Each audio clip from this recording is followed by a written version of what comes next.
Léa Drucker à droite interprète la mère Flavie Flament-Lou Gable dans l'adaptation de roman La Consolation. Nathalie Guyon, La Consolation, qui a remporté le prix du meilleur télé au Festival de la fiction TV de La Rochelle en 2017 est diffusé ce jeudi à 21h sur France 3. Il a été adapté du récit de Flavie Flament, dans lequel elle dénonce le viol dont elle a été victime à 13 ans. Dans le télé, Léa Drucker joue sa mère qui a provoqué la rencontre de sa fille avec violeur. Léa Drucker est Ginette, la mère de Flavie Flament, dans l'adaptation de roman autobiographique La Consolation, diffusée ce mardi à 21h sur France 3. L'actrice livre une interprétation remarquable et éclipse presque la non moins talentueuse Lou Gable, qui incarne Flavie Flament. Ensemble, elles portent une histoire forte.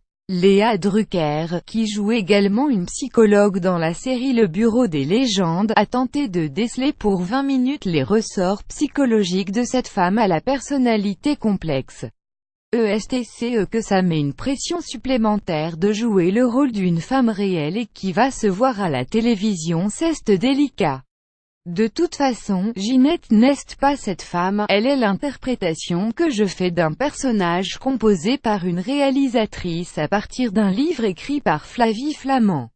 Le scénariste, le réalisateur et les acteurs s'approprient l'histoire. Ce qui m'intéressait, c'était d'incarner, pas de juger cette femme que je ne connais pas.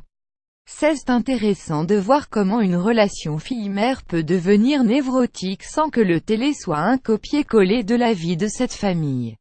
Comment avez-vous fait pour l'interpréter en toute liberté? Déjà imaginé quel était le moteur de cette femme et déjà essayer d'être touché.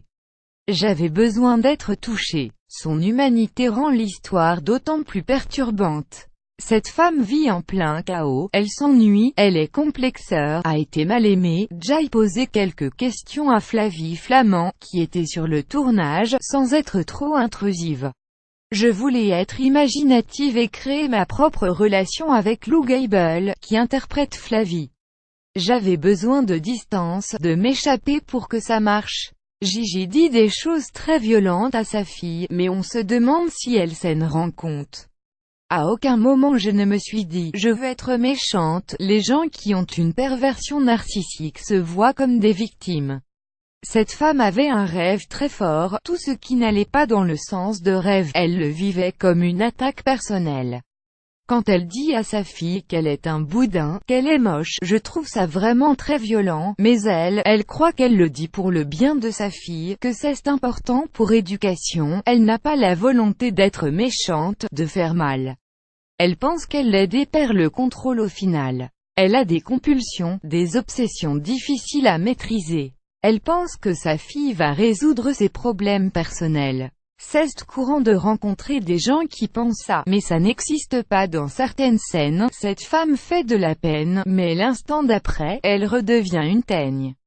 Que peut-on en déduire de sa personnalité? À un moment, elle se livre à Flavie et lui souhaite de ne pas avoir la même vie de merde qu'elle, avant d'obtenir qu'elle lui donne la lettre qu'elle refusait de lui faire lire. De la manipulation, du désespoir. Je crois que tout est possible.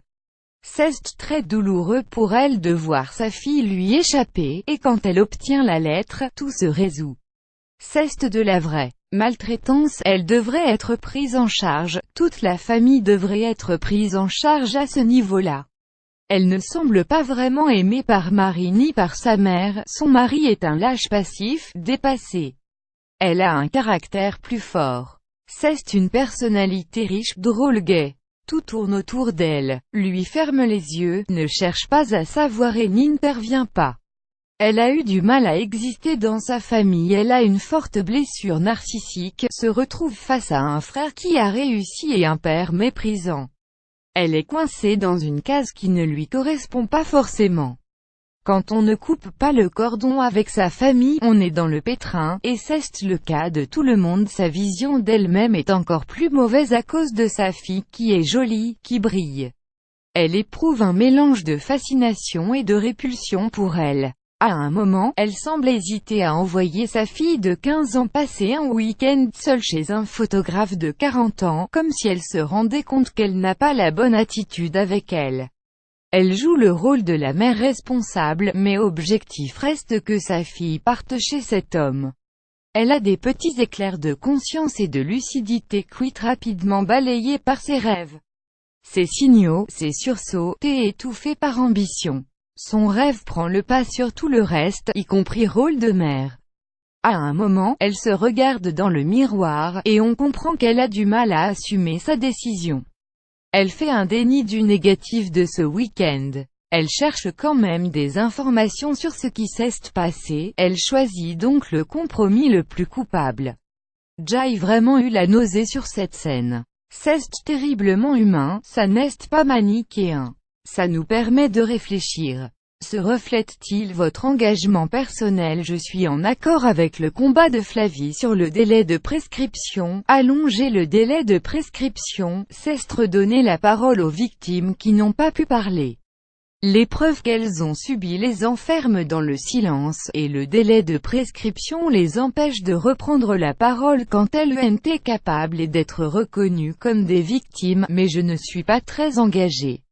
Mon engagement, c'est de permettre aux gens de s'identifier, c'est de réagir à ce que je vois de la société dans DS. Léa Drucker joue également dans un sur les violences conjugales, jusqu'à la garde, sorti au cinéma le 8 septembre. Personnellement, je trouve qu'on subit le concept de réussite, c'est épuisant, écrasant, terrifiant. On est dans une société violente sur ce plan qui amène à des tragédies comme celle que décrit Flavie.